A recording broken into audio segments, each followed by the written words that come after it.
Hello everyone. We are back. And I'm very sure that this is gonna be the last stream of the letter. I'm pretty sure.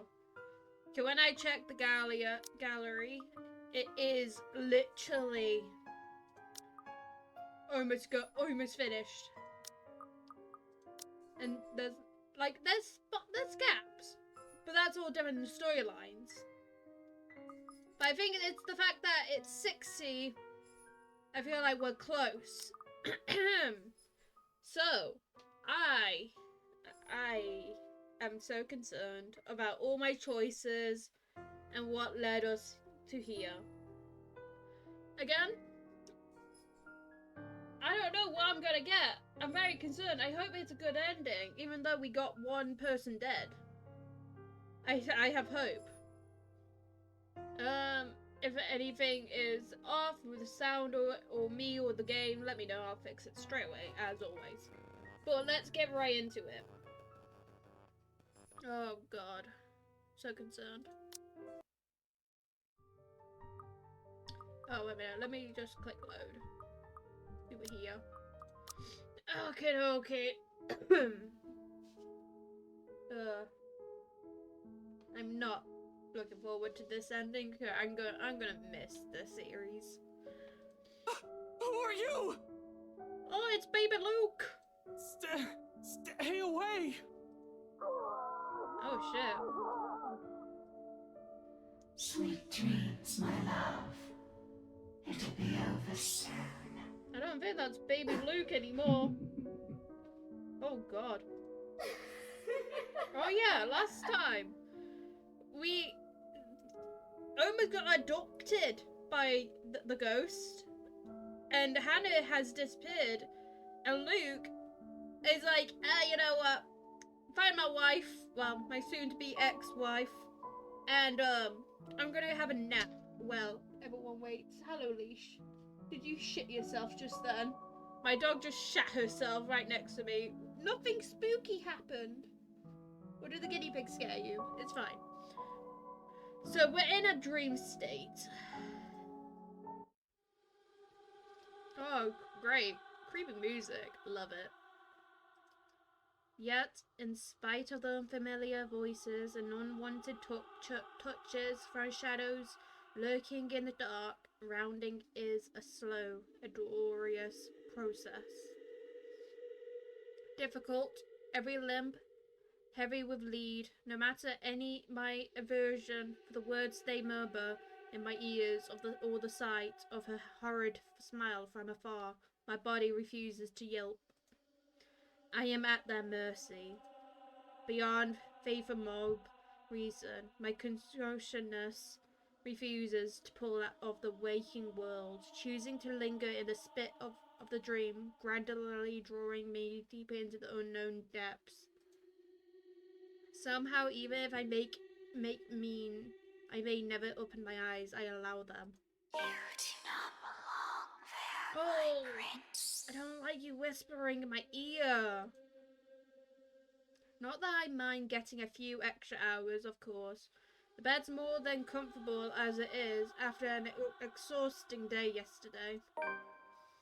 Babysitting Kylie and the stress of finding an intruder in my own home. I think I deserve a little break every once in a while, especially after going through all that in a single day. I can only be on the receiving end of so many unacceptable things within the span of a few hours, you know. As generous as a host and a person I am, my patience has its limits too.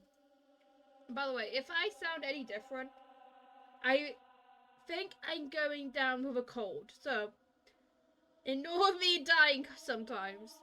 I'm catching a cold. Although still, that problem with Hannah, I haven't forgotten that, of course.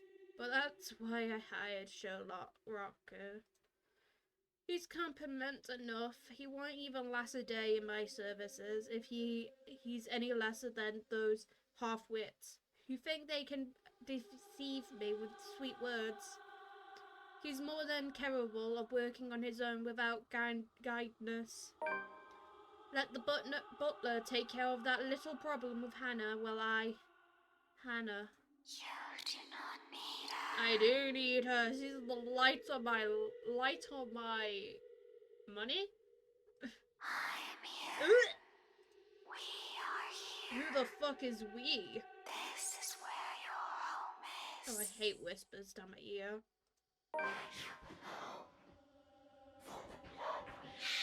Am I gonna open my eyes? This is just like staring down at me. Come back to us. How long has it been since? Jonas has never taken this long before. Surely there should have been an update by now, right? So why isn't there? Oh fuck. Please don't go. Oh no! I agree, Fred. Just oh no. Bloody hell, the cretins I've surrounded myself with. Oh god. And isn't that enough reason to force myself out of bed? Is it as it always has been the case? Oh! How lovely! My eyes fly open, expecting a warm ray of sunshine filtering through the curtains, only to be greeted by a binding flash of light and a loud boom of thunder. That sounded nearly too close to my ears. Strong gusts of winds will occasionally burst in from the open balcony door, bringing in drizzles of cold rain into the room. I must have left it open earlier before dozing off. The carpet and the floor closet it's already drenched. Hannah's gonna be cross once he sees this.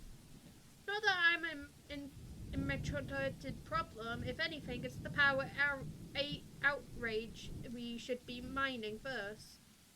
With the intruders still at large, steering through this darkness might be far more fatal than multiple stab wounds or a gunshot to the chest. Oh, great. The power's still out. That is exactly what I need right now. Yes. It's this storm, of course. I should have moved back to the penthouse to weather its more comfortable setting. Already I can hear the crack and groans of this old place as the rain beats against the windows. Johans! Has someone been sent to check the circuit breaker yet? No. No answer. Johans? Silence. Schroken! Someone! Anyone? Still nothing, and my cordial mood is quickly departing. Where are those idiots when you need them? It's really a wonder why he hasn't fixed this yet. Was I really out that long? Can't be. It only been a few hours after midnight. If the time on my wristwatch is anything to go by, unless I've forgotten to change it again after that last overseas trip a month ago.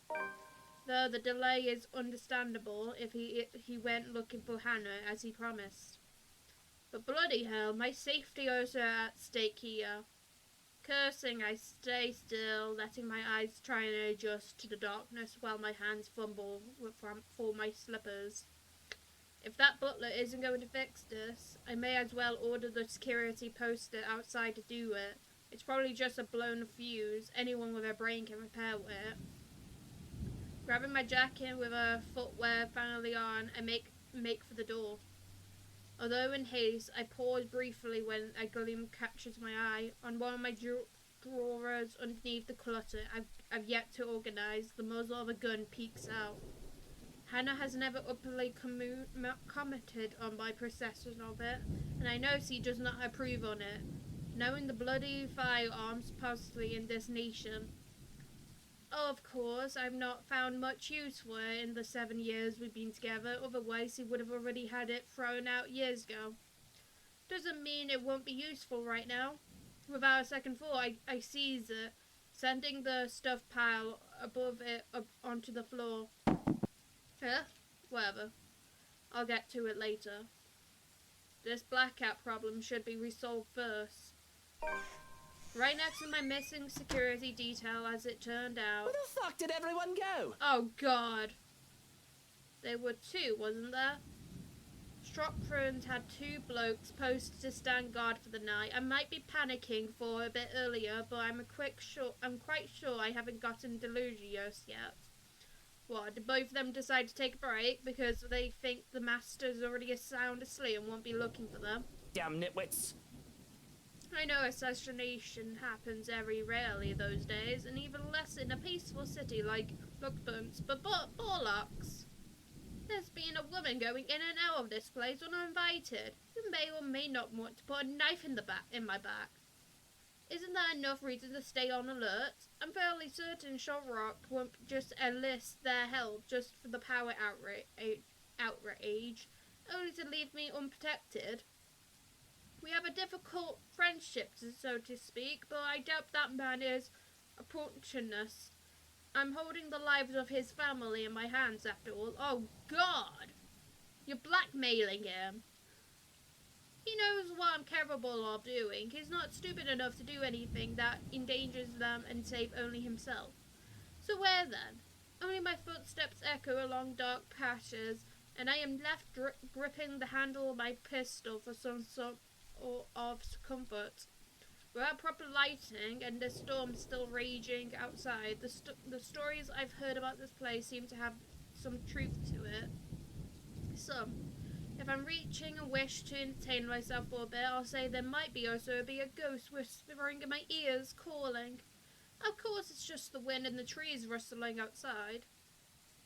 Nothing good will come of allowing those thoughts to linger when problems are piling in front of me, one after another. Especially with what greets me once I get to the foyer. Though it's dark, the large window limited the area much more easier than any of the other rooms. Is this where we meet everyone else?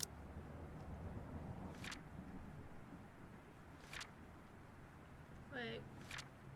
That said that's new. Where are we? Oh, we're here. So it says that I've already Luke has already went for the gun, but this is him now. That should have gone here, I think. But yeah, we're about to meet everyone. Though it's dark, the large window illuminated the area much more easier than any of the other rooms. And when I stand at the top of the stairs, I can easily make out the form, recognizing them even.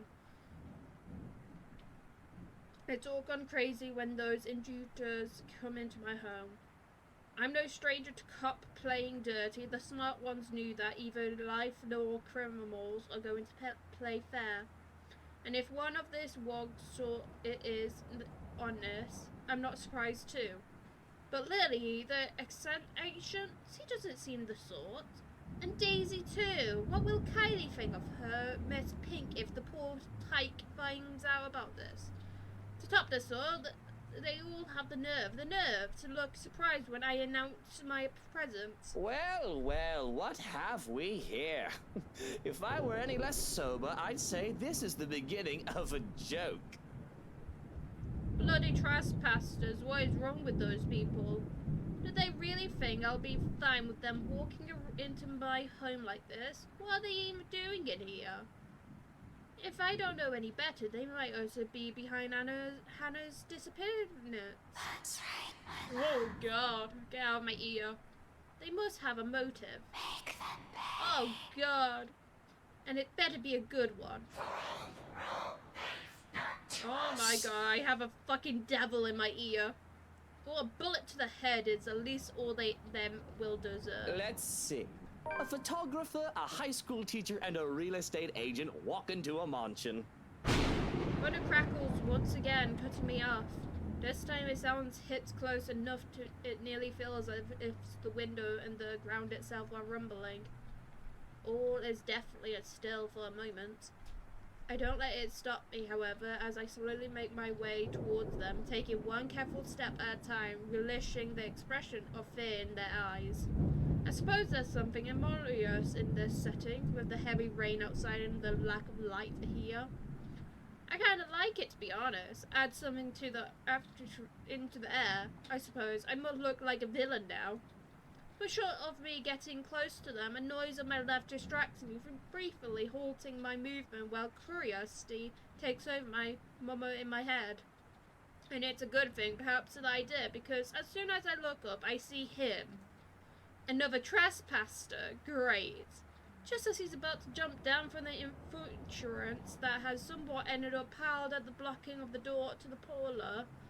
What happened there? And did he really think it's alright to do that in other people's houses? Lout. Teach him, my lord. Oh god, get out of my ear. Put him in his place. My hand's already moving before any relation can stop me. Fingers firm down my gun when I finally release the safety from it and take aim. Not at him, but at his friends. They are his, aren't they? Why else would they be here together? Doesn't matter, he won't let the people he cares about be harmed. My finger's on the trigger, more than itching to shoot, but I hold back. Sure, I could have simply taken aim at him. But more than seeing him bleed, I want to see the expression on his face once he realizes everything he's doing is futile. He's trapped. Lives are in my hands. His life is in my hands. Had I known there would be a party in my own home tonight, I would have opened a bloody bottle or two. Yeah. People these days, in my own home. Can you believe it? I feel so left out. I can tell the excitement moment the realization dawns on him. A short second of his body freezing and blood draining from his face as soon as his feet hits the floor and he looks up. He's already at prey, trapped by his own recklessness. Oh god. And really, Daisy, even you, what would Kylie say? Luke, this isn't what you're thinking. You have to listen to us. There's something going on here. Well, obviously, why else would people be trespassing in my home? What about little Lily over there, then? What's your excuse? Checking back if your clients are doing okay? Is that it? Is this what this is? Yes.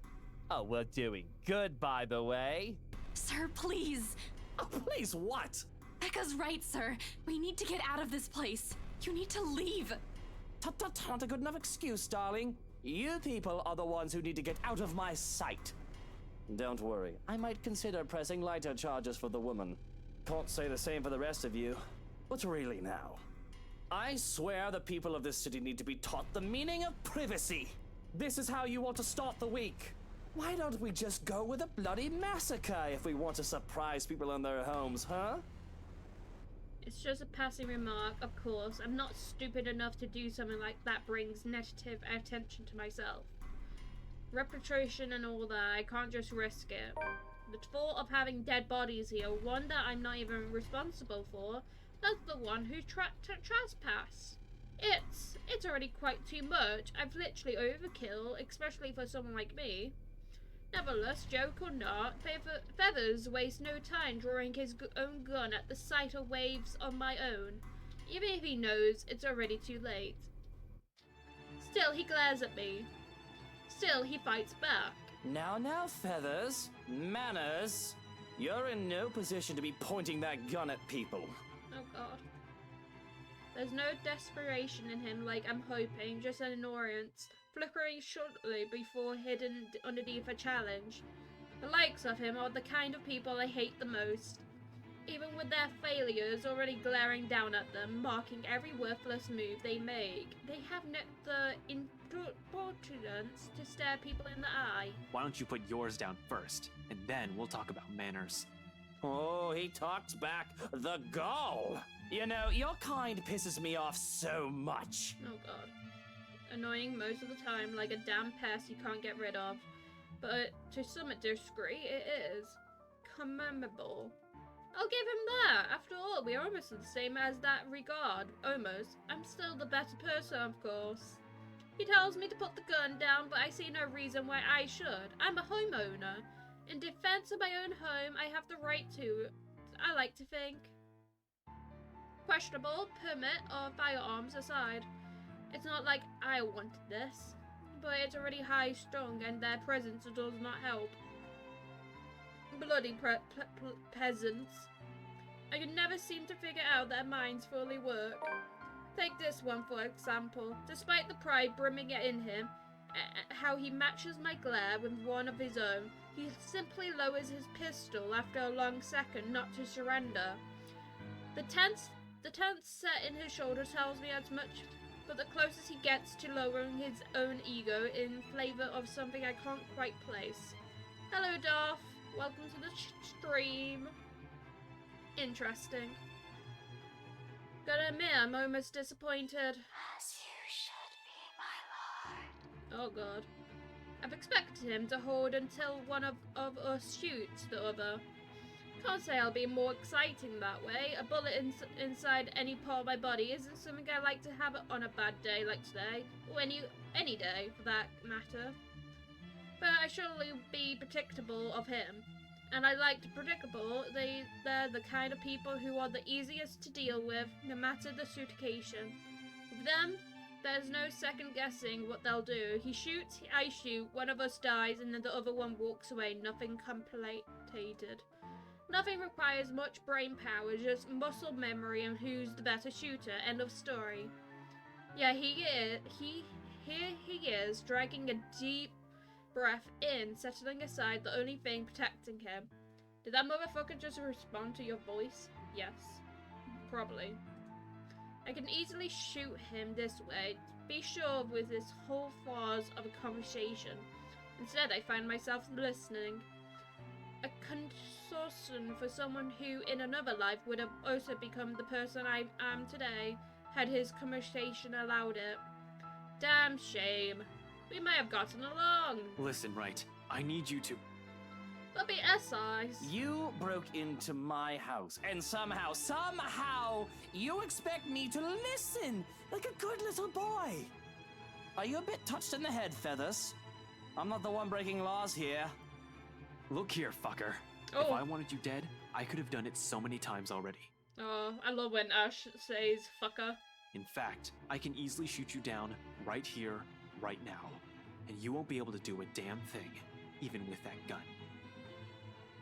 The meeting of two prideful blokes will never go well, whichever lifetime it is.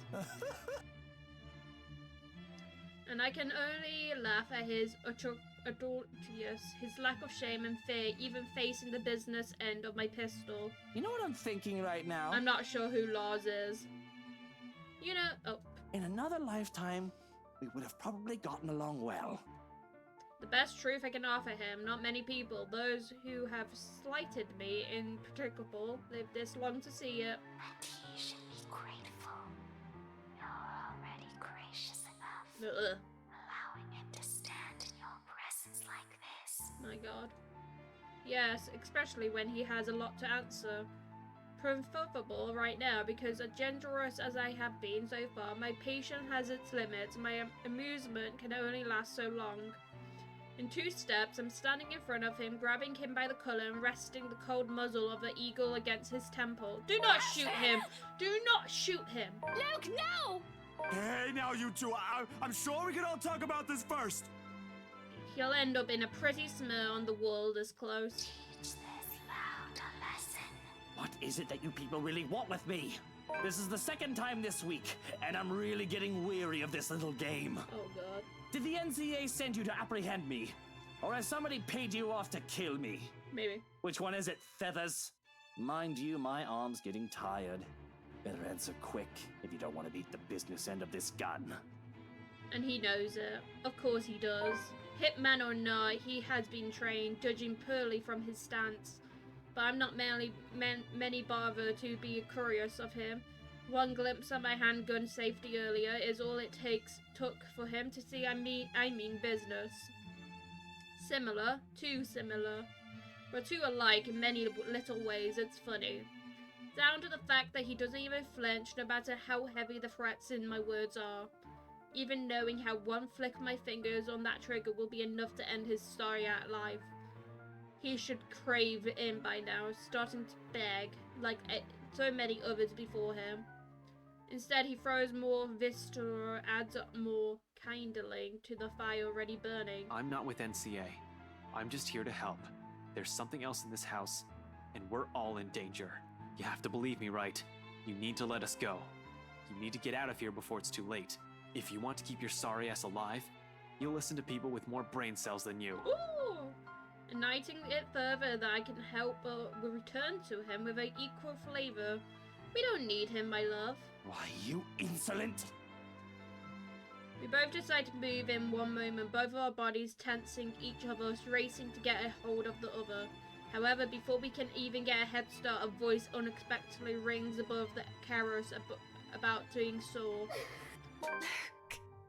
Help me. Yeah, and this is when we got Please. left off. I've always been cautious and careful, cutting off trouble heads before things can escalate if I'm able. That's why I deal with the like of Harry, Saul, and Jonas. Hello, Grey Wolf. For all we are, for all our enemies, the like of us can make such a thing has never happened before, because I do everything to make sure it doesn't happen. You basically missed the very beginning of the morning with him. So basically a repeat of what we had with Ashton. We had a repeat of Ashton, but in Luke's part of view. So we're back to where we ended with Ashton. So this is all new. I have no idea what's going on now. Never happened before, because I do everything to make sure it doesn't happen. So I see Hannah in danger. I don't quite know how to feel or what to do. And all of the time for those to be hostages situation. If this is even one, why now? Good fucking God. What is going on here? Help me. Please. Please make it stop. God damn. I think death would be preferable in my sense, or a self-possession was shot to hellfire, high hell, if it would have driven me to choose of a responsibility in that matter. And I don't want to think about how fast my heart beats, so that I hardly hear anything other than my own heartbeat and her pleading. Please. They're in my head. Screaming. It hurts so much. What do I do? What can one do against someone holding your life in their hands? Give me a moment, Mother Dearest is ringing me. Hello, Mother? Yeah, I can do that. I'll be right back. I'm gonna check on the front door to make sure it's closed, so do not... I'm watching you, pup. I'll be right back. Same with you, Morgan.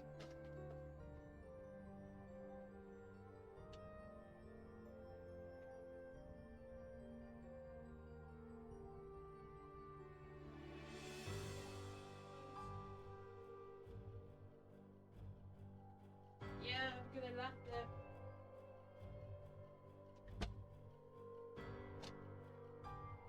There we go. Oh my god, you guys actually behave yourself. Thank you. Okay. I'm really shocked. What can I do against someone holding your life in their hands? Morgan! With a woman that looks more monstrous than a man. With her expression turns into one of the amusement of her horrific laughter fills the air, and I'm torn apart.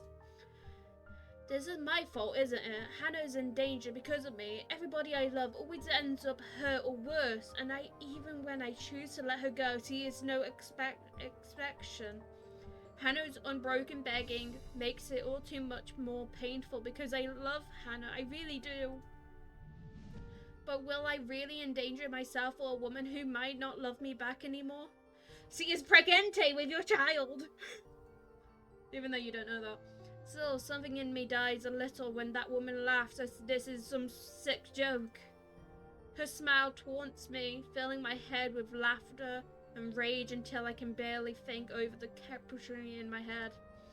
And the way the woman looks at me as if she's watching, waiting for my next move. Please. Someone. Anyone. Help me. This is crazy. and I don't know what I should do. I know for a fact that one shouldn't encourage a hostage taker. This is no winning an argument with someone who holds a life easily taken. But I need to do something, right? Oh God! Oh God! Demand Hannah release. Keep quiet. Oh shit! What do I do? No! I feel like demanding Hannah's release might piss her off, but keeping quiet, he might just kill her. Oh God, they both seem so bad. Oh God.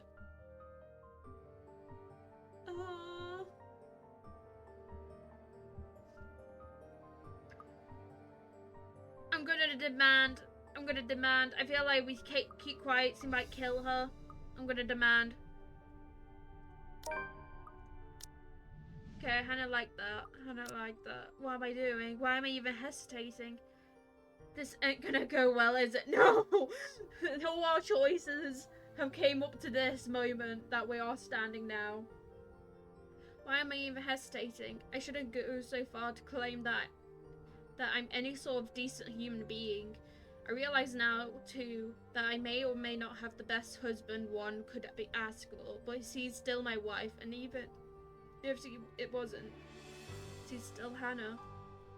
Can I really live with myself if I just stood by idly when she's in danger? That doesn't change the fact. Give me a moment, I'm having a hiccup moment. Hey! Let me get a little drink. Here we go. That doesn't change the fact that this is all fucking insane, of course.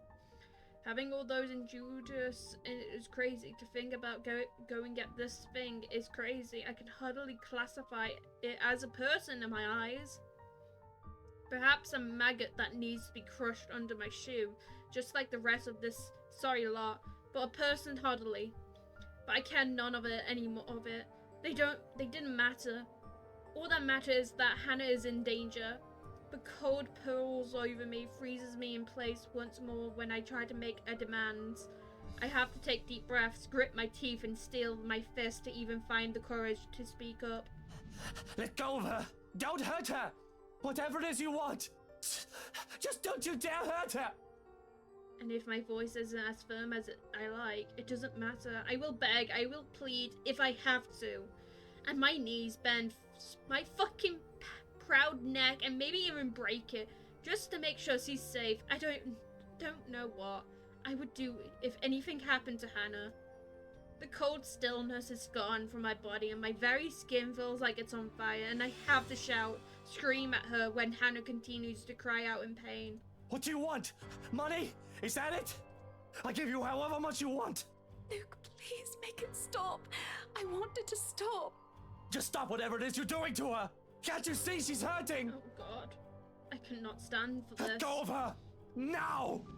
I say it with such ridiculous conviction, and of course he won't listen. Why would she? She has the upper hand here. There is no reason for her to do so as I ask.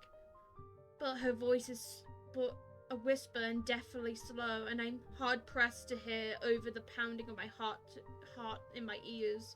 She speaks, the woman from the gardens, the servant girl from the ballroom, from the hallucination, vision, memories, whatever they were. A hush settles over the room as we listen. Does not love you anymore. And you wish to have him back? Yes. There's no second thoughts. Be that as it may, I still love her. And I will make you rue the day you were born if you don't let her go. I mean, she's already dead. Through her expression doesn't change. I have this most awful feeling that it wasn't the answer she was looking for. I can see how the woman's fingers tighten around Hannah's throat. Here's the hitch in her breath, and I fear that I made the worst decision in speaking out. Oh, fuck. I didn't think she would listen. Yet she does. Oh, she let go? A hand on Hannah's back sends her falling down the stairs. Please let the baby be fine. And I move to catch her, and that sends us both swirling at the front of the stairs. She got pushed down the stairs. It's fine. We have Hannah. We have Hannah. Give me Hannah. Give me a drawing of Hannah. Give me a drawing of Hannah. Oh, you fucking creepy. Oh, you're so pretty though. A hand of Hannah. Oh, with my back to the ground and her on top of me, the pain doesn't even recognize in my head. All I can worry about is Hannah as I pulled the both of us off the ground and away from the stairs, away from her. Are you alright, Hannah? Are you hurt? It takes me much too long for my liking before she speaks. All she's able to do for the moment is whimper in pain, a hand to her throat. And when she does manage to speak, her voice is far too faint, along with the hold she has on my arm. It's terrifying to see her like this, and to think I nearly lost her for good. Luke, I'm so sorry. I don't know what happened. She just... It's fine. It's fine. You're fine. This isn't your fault. For a moment, we forget, but... You deserve each other. Oh! Hearing her voice triggers something in Hannah as she starts to tear up. Her face contracts with one of the pain and fear. But I grab her by the shoulders to keep her in place so that she can see me and only me, and that I can only see her too. Look at me, Hannah. Look, I'm here. You're safe. I won't let her hurt you again. You understand? Just breathe. Oh my god, he is somewhat kind. I don't know exactly what in the bloody hell is going on, yet I can't find it in me to care whoever those people are and whatever they are here for. This is not acceptable. For all I know, this is some dumb facade to get to me. All the time I have seen the woman before, it could have been an act to get to me, to get under my skin. And to think they dare hurt Hannah.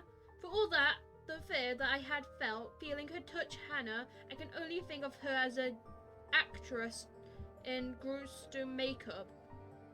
My hands still shake, the fear not having quite gone, but anger fills me as I look at the woman, a sneer on my face. How dare you!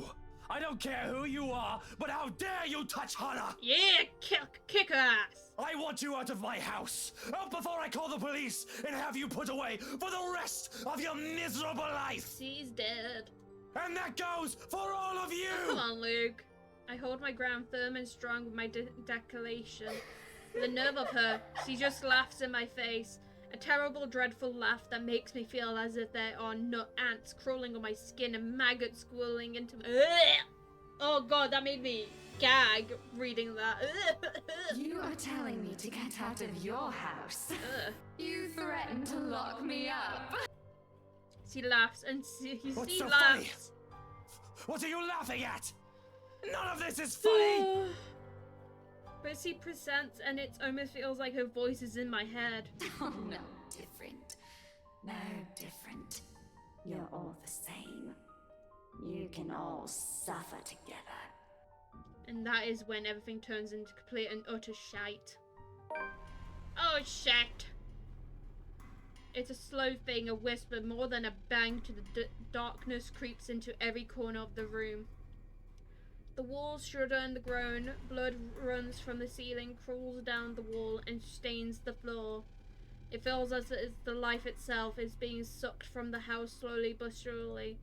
The beauty of this place is gone, but only the dead, claimed remains of the mansion left in its wake. I don't have to wonder if this is just a flyer that's became the nightmarish place. I can already hear it. Gone from the growing of thunder and the lashing of the rain, wind against the floor-high windows. All of it has been replaced by the mere grinding sound. A confrontation of voices from nowhere and everywhere echoing throughout the now horrid walls. Voices that neither belongs to us nor the people who live here. What's going on? All that throughout the house, shouts of alarm and surprises rings out, a mirror to the horror creeping up in each of us. Who wouldn't be shocked? This is insane. Even Daisy, feisty woman that she is, trembles at the sight of it, clinging desperately to Lily, while Sturley and Feathers stands protectively in front of the other two. Brave of them, I have to admit. I have to put myself in front line like that. Though it doesn't necessarily mean they don't feel the same fear as the rest of us. Something I don't blame them for. though there seems to be no end in sight in this sanity. If anything, this only feels like it's the beginning of the end. Help me! Oh my god! Please, somebody! Anybody! Who are you? Stay away! No. Stay away! Stay away! Mother of God, pray for us sinners. Their scream fills the mansion. She laughs all a while, a harsh, androgynous sound that goes on for what feels like forever. Until there is nothing but silence, her horrid smile and the pale hand reaching out to me, calling, beckoning. I'm gonna save. I'm gonna save. Pleading. I'm terrified, I really am. I should be. But I have never been out to truly stay afraid. I've long learnt that fear is not to get to me anywhere. Cowering in the corner doesn't keep me safe, and it will not keep me. Oh my god. I'm gonna turn the music down just slightly. I feel like it's a bit too loud. Bloody walls. I hope that helps everyone. It doesn't keep me safe, and it will not keep me alive. Not the rage does. I've learned to use this burning haze inside of me to survive. By the way, if I turned it down too much, let me know. I'll turn it back up.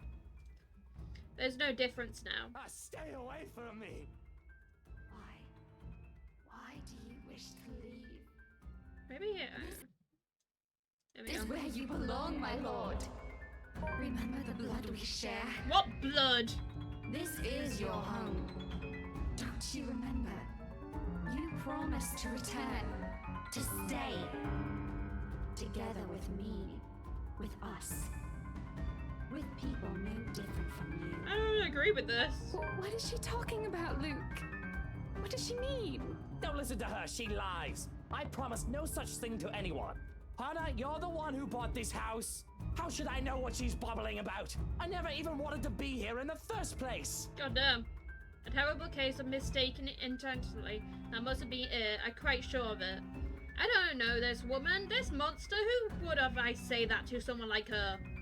In my entire lifetime, I've only made and kept sustained promises to murder 2 people, Hannah Even and Eliva Kalunda, whatever her name is. No one else. The rest of those who claim I promise anything to them can go fuck themselves. Bloody hell, I may enjoy the company of a woman, but I may not be an idiot to stop sporting some nonsense to anyone. A line must be drawn, especially if I am to keep myself alive. Yet she still goes on, insists, making me appear a liar in front of those people. Of course you still deny it. You haven't changed, my bad. I see. Still a deceiver. She's lying! You see, my love, nothing has changed. Still no difference, you and I. Just like the rest of us. Oh Just god. like every single soul in this putrid wreck. I hate this. We've waited for so long. You can hear them, yes. I can hear them. Their pleas. Yes, I do hear them. Their calls. Yes, I do hear them. Their invitation. I don't want to go. Come, my lord.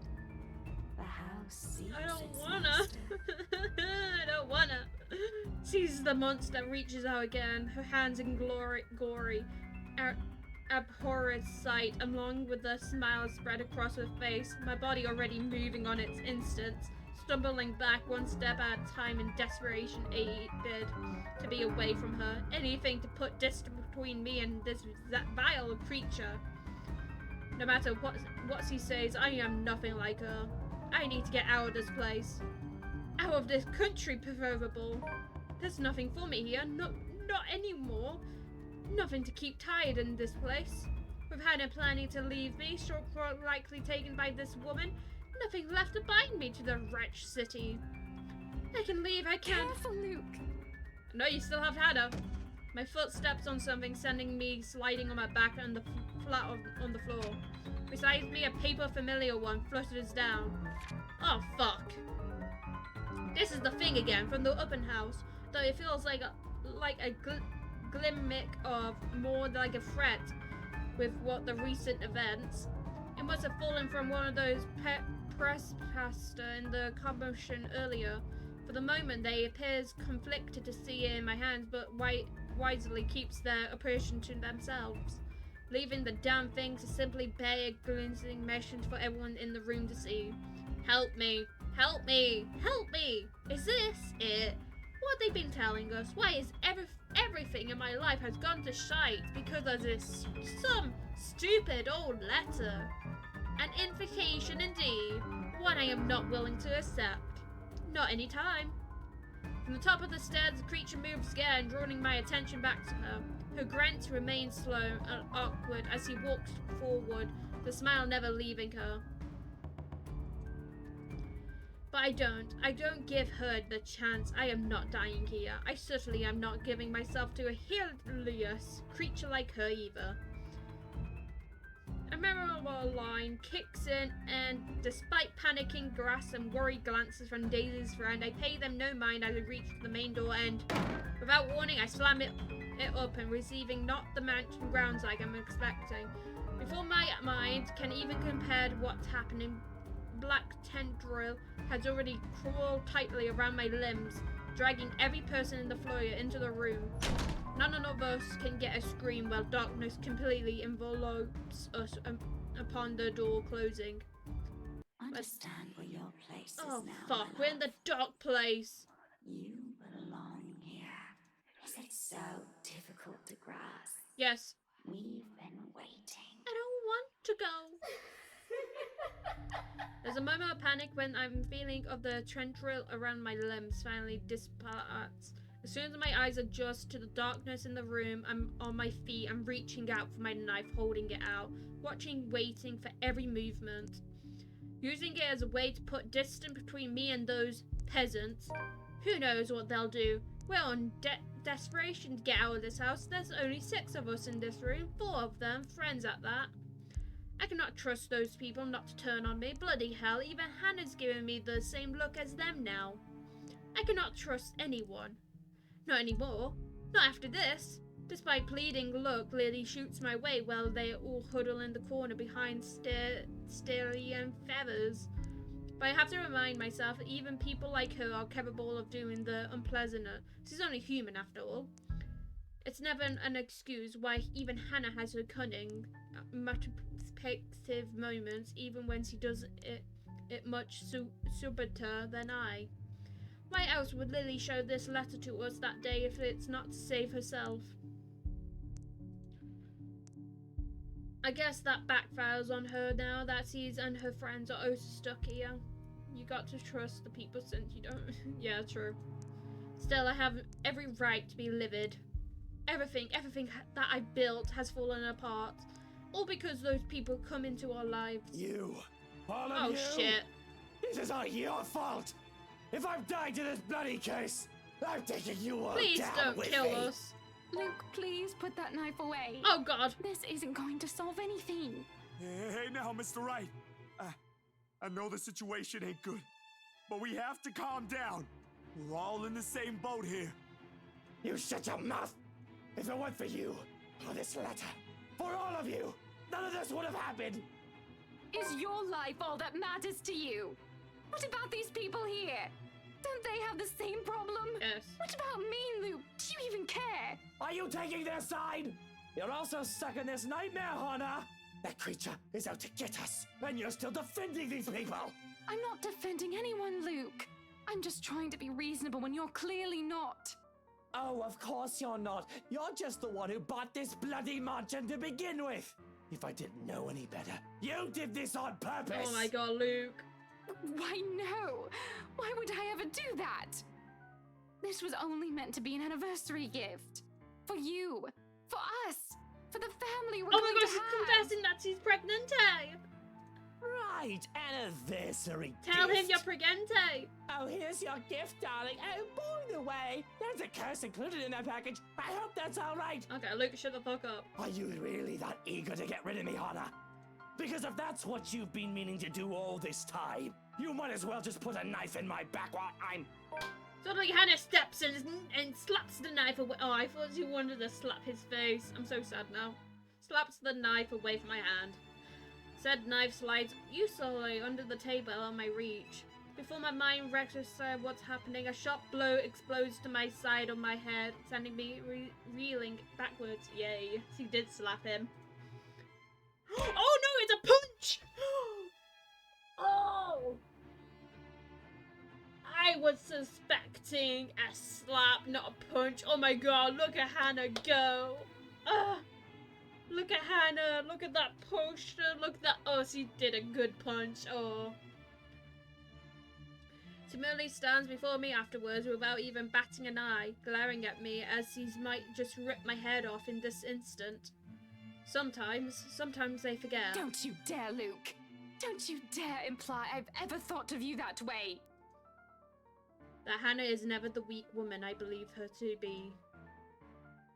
How did I come to think of her as such? She used to be someone I can look up to, isn't she? When you look at her now, the way she stands tall facing a man like me the same way she does all those years ago, I can't help but think. I am not the responsible for taking that part of herself away from her. Enjoy your time as Miss Luke's right. What a bunch of shite! Figures why she wants to leave me. And these people are only trying to help us. Oh, of course, by barging into our home. Are you really going to trust them to save your life? These peasants who brought this pox upon us. Keep talking about us like that and see if any of us here will keep you out of this place. I like that he's actually using her name, Daisy. Rebecca, stop! Lily, still Lily. All of you, stop this! To hear Lily speak out loud, I can't say I'm not surprised.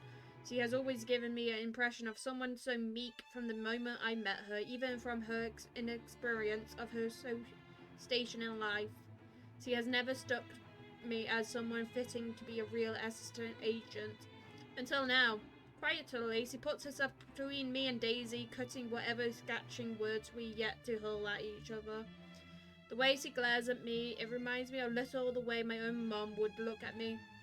Particularly when I'm done something wrong and it's not the stare she unused to showing. She has done this before, probably to a younger sibling. Huh. If she only sees us now as a pair of scrubbling kids and not too mature adult, well, that's only to be expected. No doubt that's how she sees us. For a long moment, there's only silence in the room. Steely, the big ulf, doesn't even dare to break it, neither does Feathers. We're both merely watching us, both bunch of wimps, those men. Not even that it's matter when Lily starts speaking again, after some of the anger and tension has lifted from the room. Stop this, please! With or without that damn piece of paper, A deep breath, an exhale, and then she closed her eyes, a crease forming between her eyebrow when she grips her hands tightly in front of her. we still would have ended up in this mess. The offer spurned that distant in the room right after, that mysterious is anything but pleasant. Can I call it that? An omniscience? It seemed like it's from the way her eyes nervously flicks between her friends and I. She appears to know more than she lets on, how she makes herself appear smaller after dropping that bomb on us. Doesn't quite sit quite well with me. Impatience is something I don't have the luxury of having right now and bestowing upon other people. What else does this girl I know?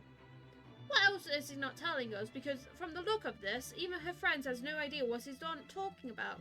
Unwilling to wait, I grab her arm before she retreats without explanation, waving the letters still in my hand in front of her. Ow! Sir, you're hurting me! Hey, hands off her, right?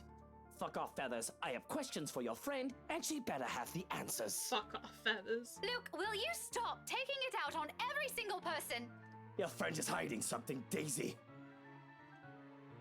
She struggles for a moment, but my hold eventually holds her to look up at me. Fear and uncertainty spreads across her fat features, especially her eyes lands on the damn paper. As much as I want to be considerate right now, I want answers. What do you mean, Lily? I'm not sure about it. Don't give me that, you know something! Ow! Please, sir. I know the paper's useless, okay? Those people they mentioned in the news lately, all those who died, my co-workers, the open house clients, none of them had seen it. Even Rose. And yet they're all dead. I should know, sir. That letter has been with me since I picked it up. And I swear I didn't make copies of this thing. Even if I wanted to save myself, I wouldn't do that to my friends. Or anyone. Is that what the trip to BRC was for? Yes, I'm sorry. I couldn't tell you guys until I was certain. None of you believed me the first time. I had to find proof. And yet we're all here! Are you taking me for a fool, Lily? We would have ended up here either way. Maybe? I really don't know. Sir, please. All I know is that paper isn't the reason why all of this is happening. There's something else that... This place. Shirley has been quiet this entire time, that the sound of him talking, however whispers its ears, still managed to catch us off guard. We all pause, turning to him with likely the same question in our eyes. What? Oh, I just thought... I mean, it's a straight thought. Don't take my word for it. No, it might be something. What about this place, Zach? There's still a moment where he hesitates, but Lily urging it virtually spurs him into speaking. I was just thinking, maybe Ash is right for why you went here. This is where Bella found that thing, right? And then this. It was just a hunch, Zach. We were not getting anywhere. But just because we went here doesn't mean we will find all the answers we need here. Hell, now we're stuck here. Regardless, Steely paused, allowing Lily to remember. Soon enough, wherever it's worn on her, and her face lights up with something like hope. Of all things, in this nightmare, hope. Her hand snaps up and she reaches for Sterling's arm to give it a squeeze. A reassurance, a compunction. The meaning is lost even to Daisy, who glances at them baffled. Belle, what are you... Becca, it's this place. Think about it. What? You mean, like, burn this place down? What? No! We are not burning a multi-million-pound mansion, you peasants! I just spent a fortune on this! Burn it down! Seriously, Luke, are you really more worried about that? Buttercup, Marche, millions! It's gonna take Luke's getting having a money back. fucking meltdown. He's like, my money! My money! He's gonna have a heart attack. Well, you certainly won't be getting any of that money if you're dead. Really, Luke? Is that more important than your life? Yes, money! Bloody fucking hell! Not only do I have trespassers on my property, but they're also arsonists! I love it. How dare they suggest something like that? Bloody peasants! My head already aching just listening to them. To think this is all the certification they can come up with. I should just stab all of them and make a run for it. It doesn't help that in each second we spend talking here, the craziest this whole place gets. The voices have become louder and somehow sounding more furious. If the things in this room starts floating, marks my word, I will fucking flip out. You make it look like an accident. Please tell me, yeah, fucking Luke. And they may not be thinking it right now, but eventually they'll turn on me, such as the nature of human. Better find a way out of this place as soon as possible if I want to stay alive. Fuck, I still have so much to do. Our only choice doesn't seem sound, but who knows? We don't understand shite about this place. Might as well try everything, yeah? Whatever works. If I also have to be the one to make that bloody decision, so be it. Less room for error with the only sane one doing the thinking. For the off chance I'm wrong, well, they just suggested it. I am going to regret this, I will. But with those cries growing louder, this has become the easiest decision I have ever made. I'm getting tired of hearing her sobbing, really. It's just annoying. Isn't she getting tired of it? Besides, someone has to act fast, think fast, and what else in the root cause our problem but this place where the letter was found. No need to make things more complicated. It started here. Why won't it end here? If what Lily has said is true, then there's all the more reason to destroy it. Put an end to this madness before someone thinks of putting this blasted place up for the market. When I'm out of this place, I swear I'm snogged a bunch of people Run that said company off the ground if I need to. We spent millions, damn it. Millions! With a sigh and perhaps a heavy heart, I opened one of the drawers in my study table, taking a bottle of liquid out for myself, then passing it to every competent in the room. They accepted it, but not without a look of protest or a confused glance my way. It does shut them all up, so maybe I'm done something good. Look, this isn't the time. Alcohol! Even more than I popped the cork in the bottle and poured the content on the floor. Well, what are you simpletons waiting for? We waste no time drowsing the whole room, the smell of alcohol filling the air. Oh, I don't get a choice? I thought I would have to choose. If I didn't know any better, I'll say there's more than eager to set this whole place on fire. And the blaze catching easily in this room when I set it alight, using the blasted paper as kindling. With the whole place drenching with the wine, all manner of the things alcoholic I've been hiding from Hannah, the small fire soon turns into a inferno. In matters of seconds, we're out the door. It doesn't exactly lead when I'm hoping it will. Although ending in the kitchen does give us more reason to play like a bunch of paranormals. Fishing the liquid stock from the cupboards, we also do the same thing we've done in the study. Door after door in every room we pass, pouring bottle after bottle, expensive aged liquid, and setting everything on fire, only leaving one of the blaze has started this in earnest. When we run into the outer liquid, we simply drop the bottle and take off with one of the many hooks we stash on. And then no lack of it in here. The hard stuff, the short, the watering down kind. Gifts from a distant relative, friend, so-called friends, you name it.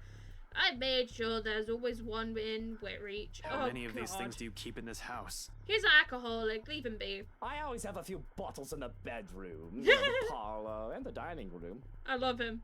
You have problems, man. Yeah, he does. Well, isn't this the time to discuss them? Turns out it'll be useful now. Not to drown out my showers, but this wonderful of wonders, though I suppose I can say it's also saved my life. But there's no time for some introspection now, because with each room we pass and burn, the place also becomes easier to navigate. But it's slowly righting itself, returning to what it's supposed to be. Soon we finally find ourselves standing before the main door. The strong odor of burning wood, cloth, and varnish alike wafts from under the door from the room we personally touch, slowly filling the halls with a thick black smoke. The blaze also starts in earliest in every part of the house. I can already feel the heat sweeping from the room I've set aflame. In a matter of minutes, flames will ingest the whole house, fitting that when she appears again before us, watching us from the top of the stairs while her world goes up in flames around her. However, that catches my eye is the expression of her face. Not the vile smile I've already grown accustomed to, or the one where her eyes gleam with complected hatred. This one?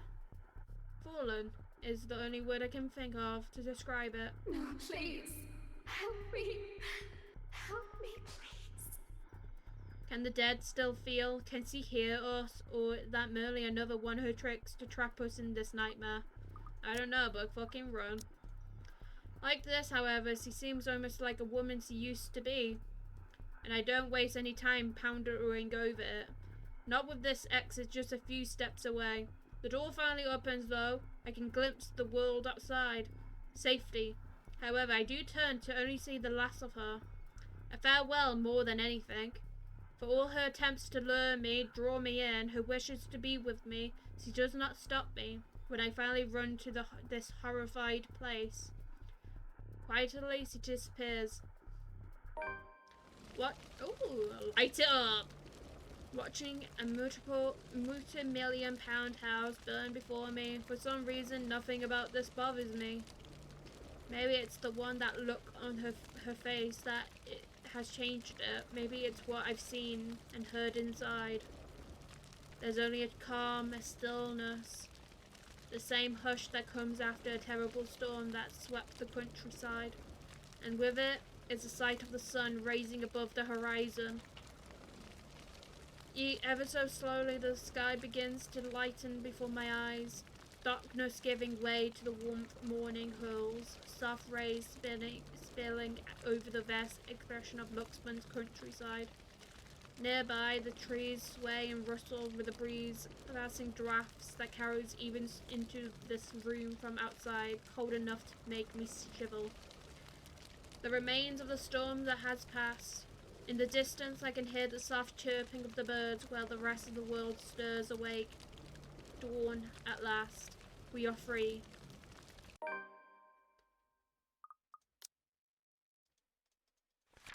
Is this the end?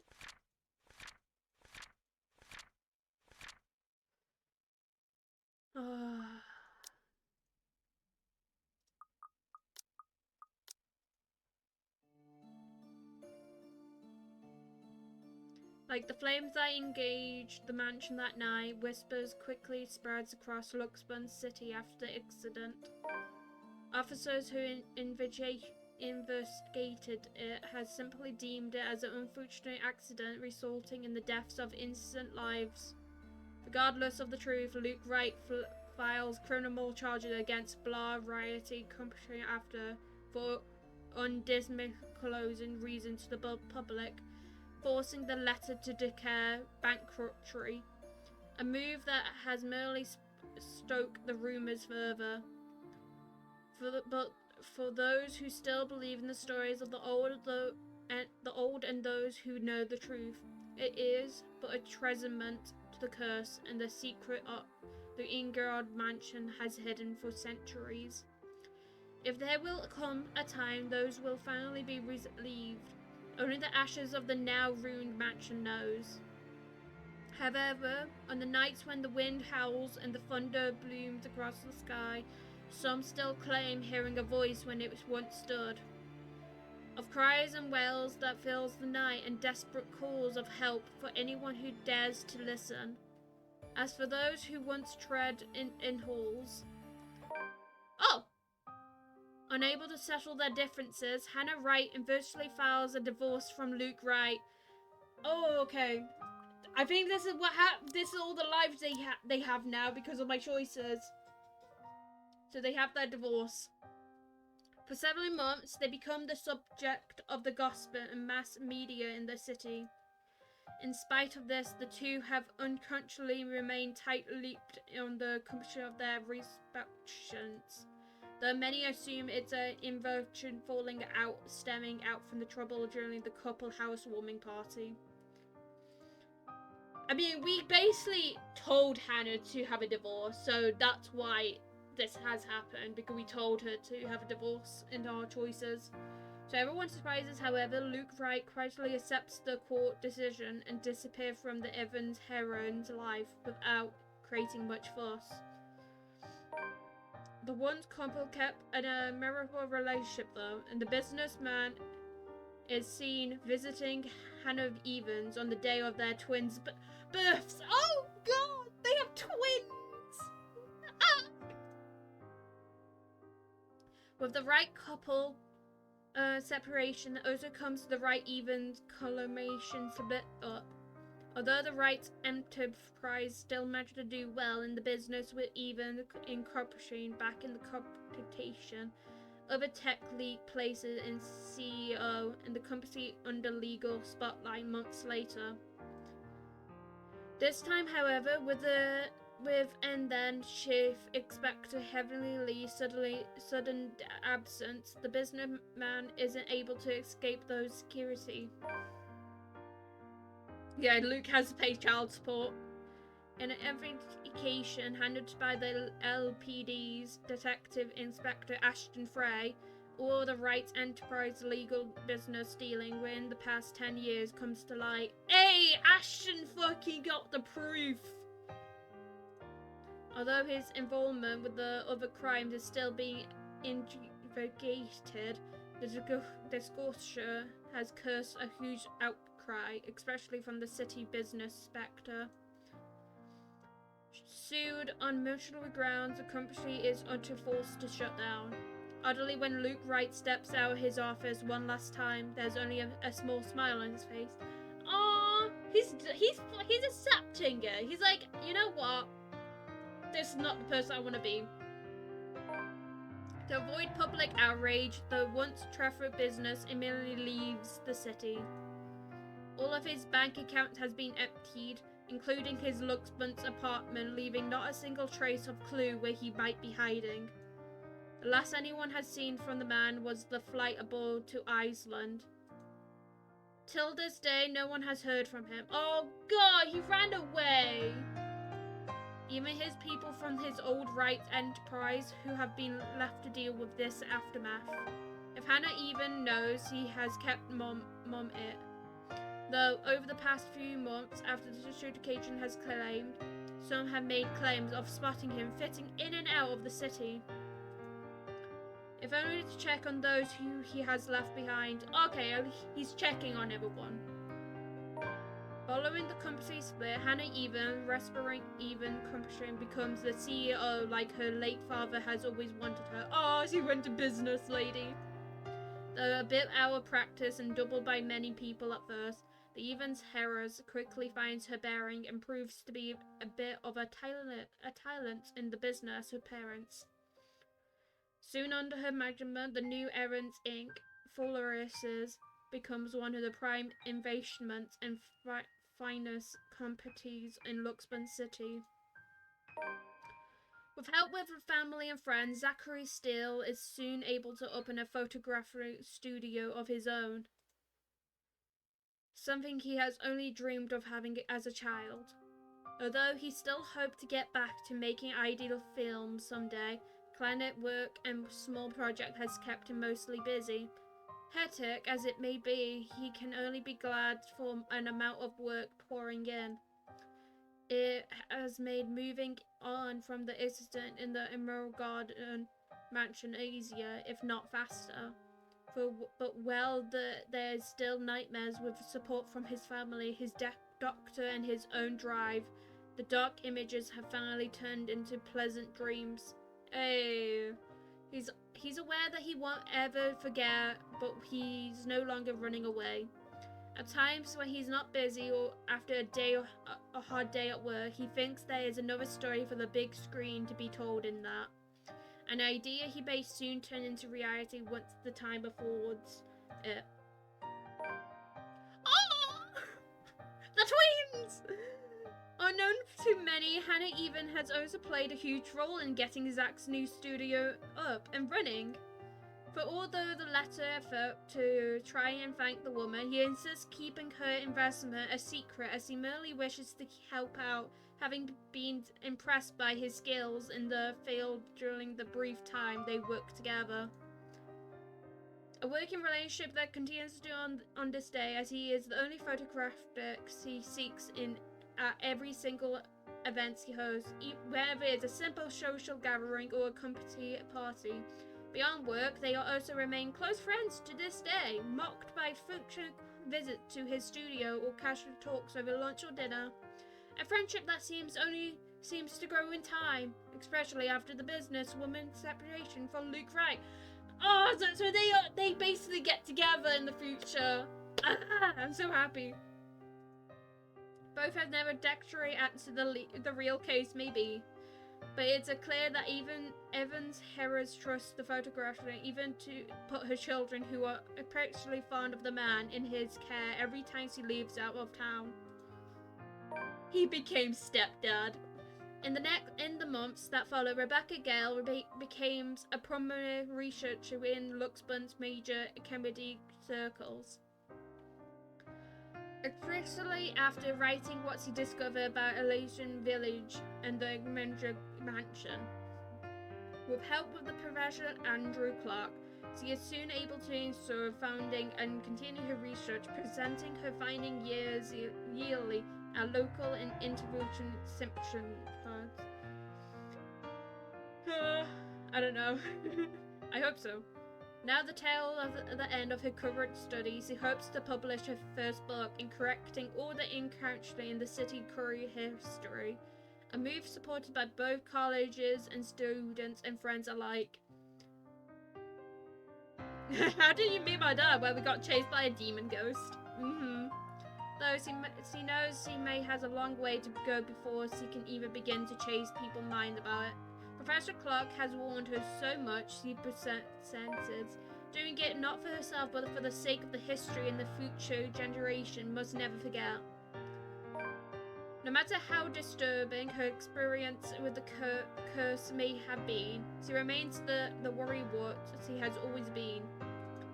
Even after what she's seen, she continues to fret over people she cares about, sometimes much to their frustration or embarrassment.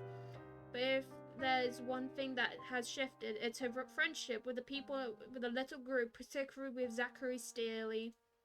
In fact, on Noria's screen, she has been stopped dropping on new studio, bringing the man food every day, and she's swamped with work.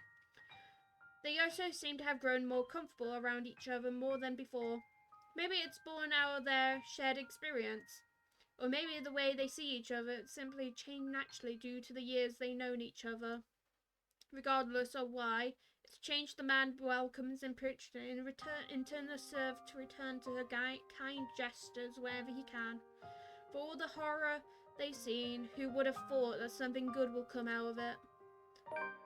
Oh! Things have infatuously become stained between Ashton Frey and Rebecca Gales. In the months follow her confession, the man's infant rejection. And with their new work and lives getting busier, the two eventually drifted apart. Though neither talks about it and the teacher still starves to forget the old flame, it's clear in Rebecca that there is still lingering feeling of bitterness left.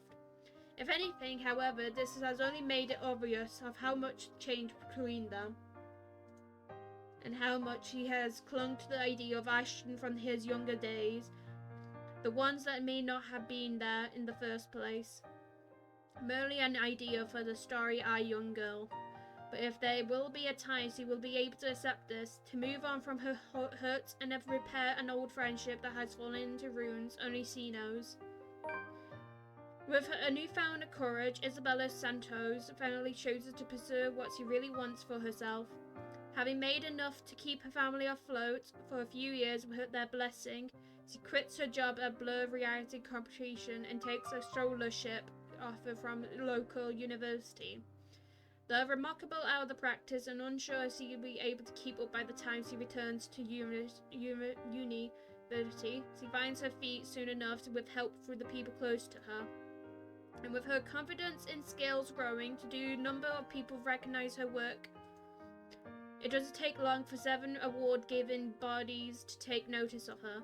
For all her accomplishments, however, she has never truly forgotten what happened to the Merg mansion.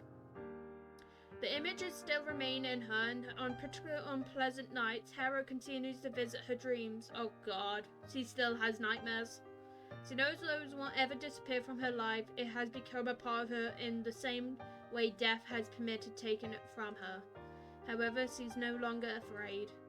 And with a brave face, she carries on, and virtually wishing that someday she'll be able to paint brighter, more vivid thoughts on her canvas. An honest portal of life and hope amidst the fear. Shortly after accepting the scholarship grant from Luxembourg University, Isabella moves from Selwell residence in a favour in staying in the dorm close to her campus.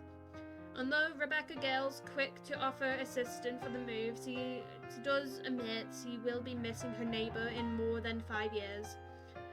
When it's all said and done, she has become fond of the girl over the years, and with their shared experience over the years, they have grown closer.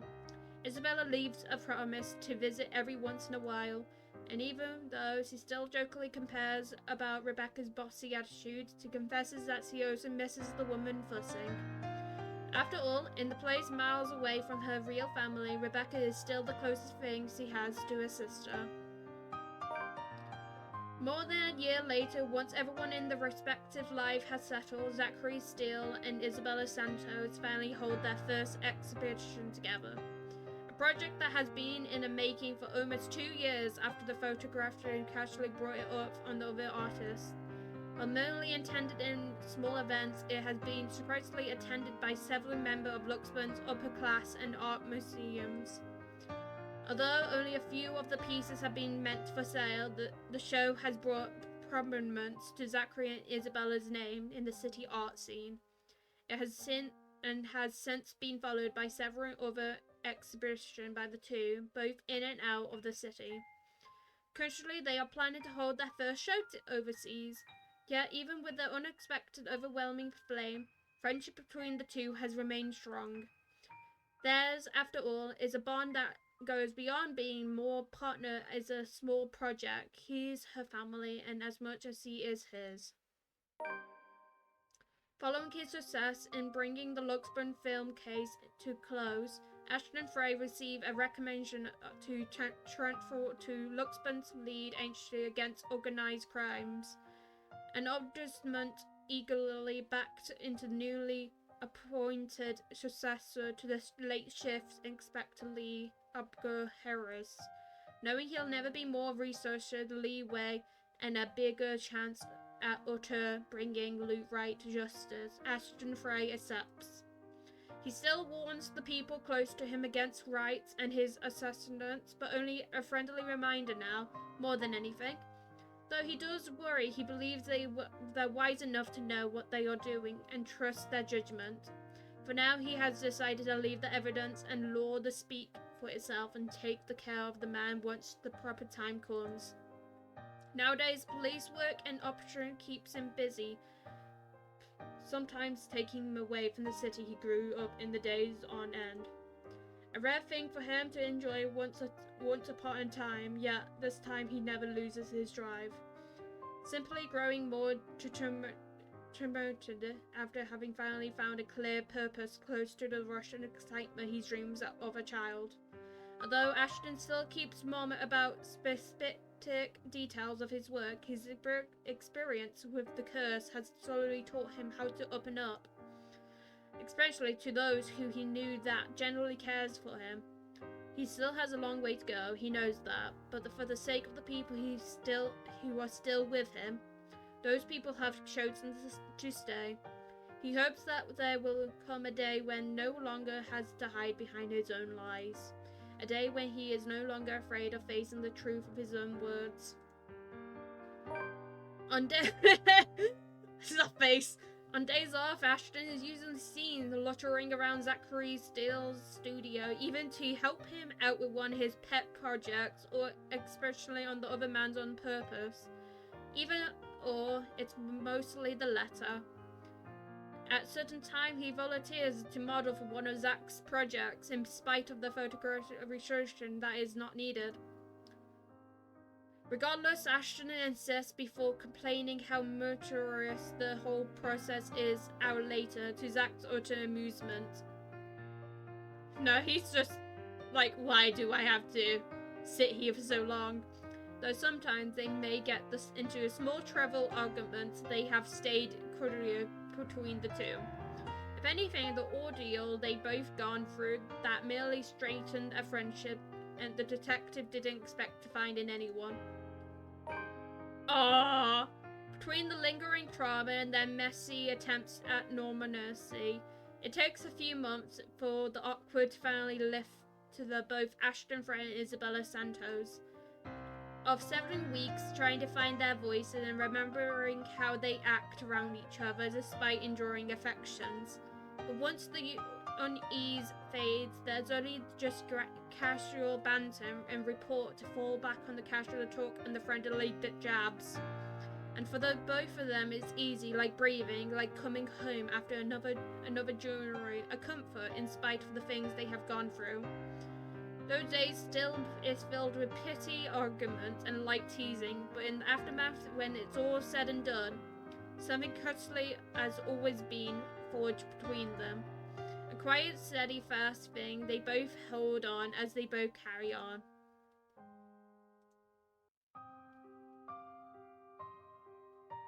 And that's the end!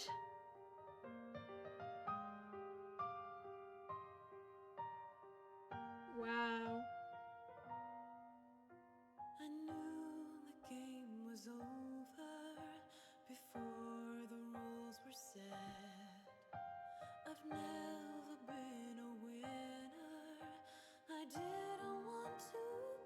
very shocked.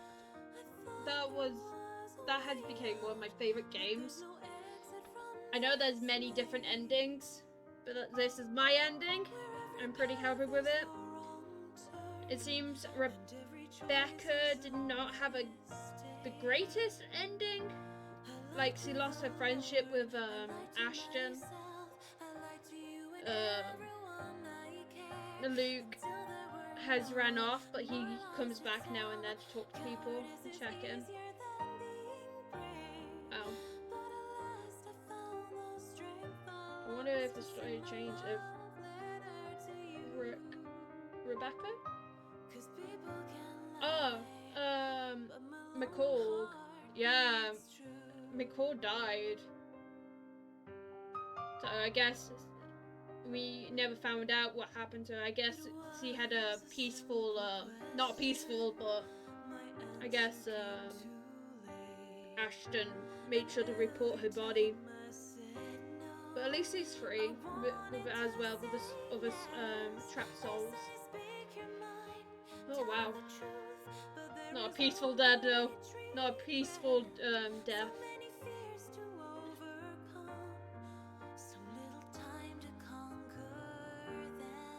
Wow.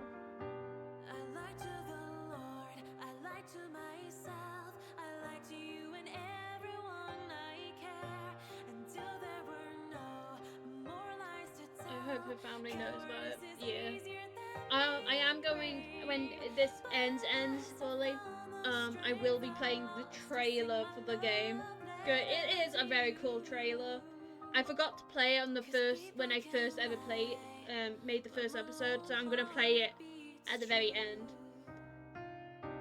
It is a very cool trailer. Yeah, there's a trailer. I'm gonna play it at the end of this. I'm gonna try, if there is a trailer in games, I'm gonna try and play them at the very beginning for big series like this. I didn't know there was a trailer until I played the first one. The first game. I found out afterwards. I was like, oh shit, there's a trailer. Yeah, a lot of people worked hard on this. Jesus Christ. I do know, because my friend Morgan pointed out, this creator of the game, the people who created this game, they have another game just like this with choices and stuff, so I might do that in the future. You never know. It is on my wish list, so we might have another game in the future like this.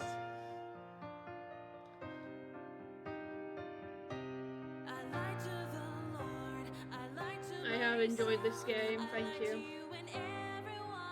I love you, Kylie and baby Jaden.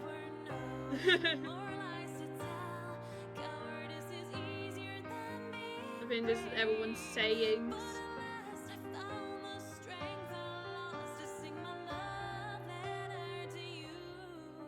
This is so cute.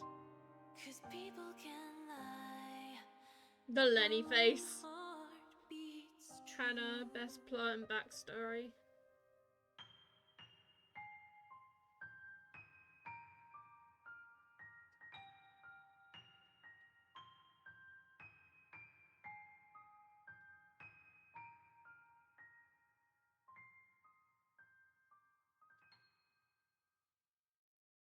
Is there page 2? Oh, hello.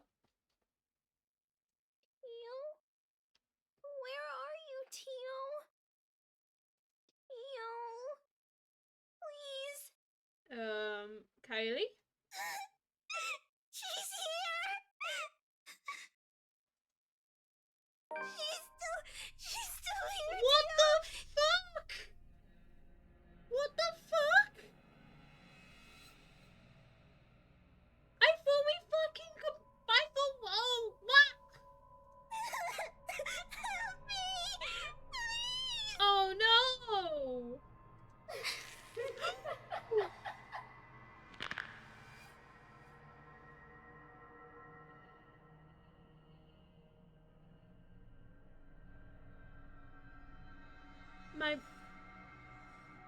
My mouth had just... What? What the fuck?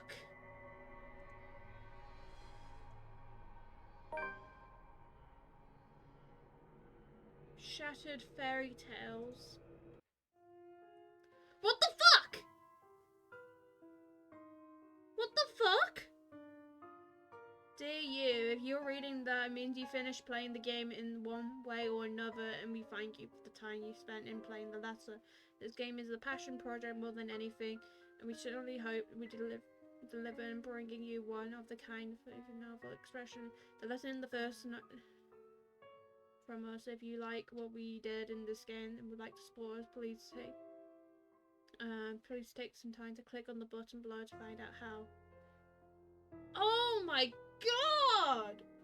The child died! I thought we did all the good. Is it because McCall died? Is it because McCall died?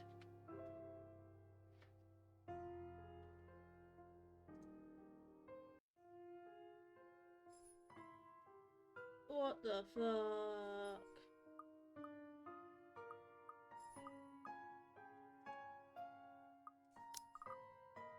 What the fuck?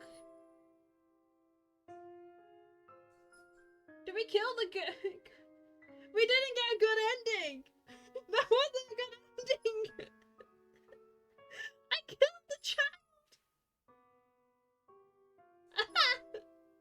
I feel so depressed. Ah, my heart. Okay. I'm gonna get the trailer up, as we need a good moment now. Let's get the trailer up, everyone. Let's pause that. Let's get the trailer on. Oh my god. Okay.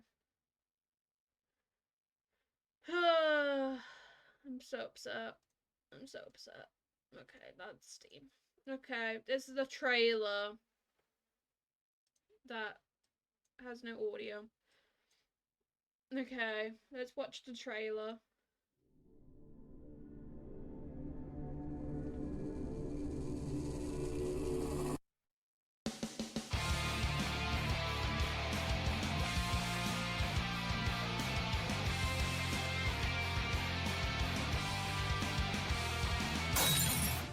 Write off your loss, send letters goodbye.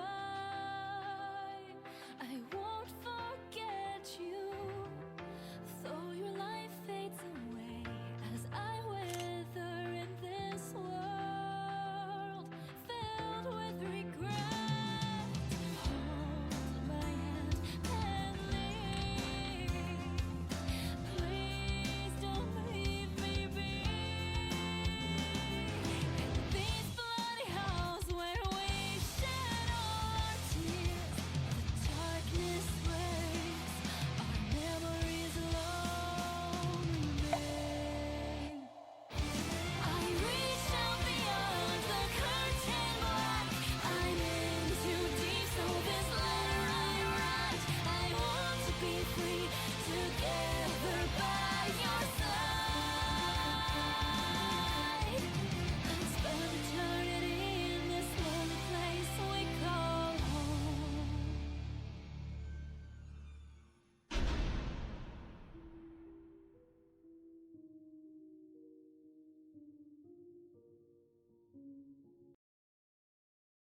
There we go.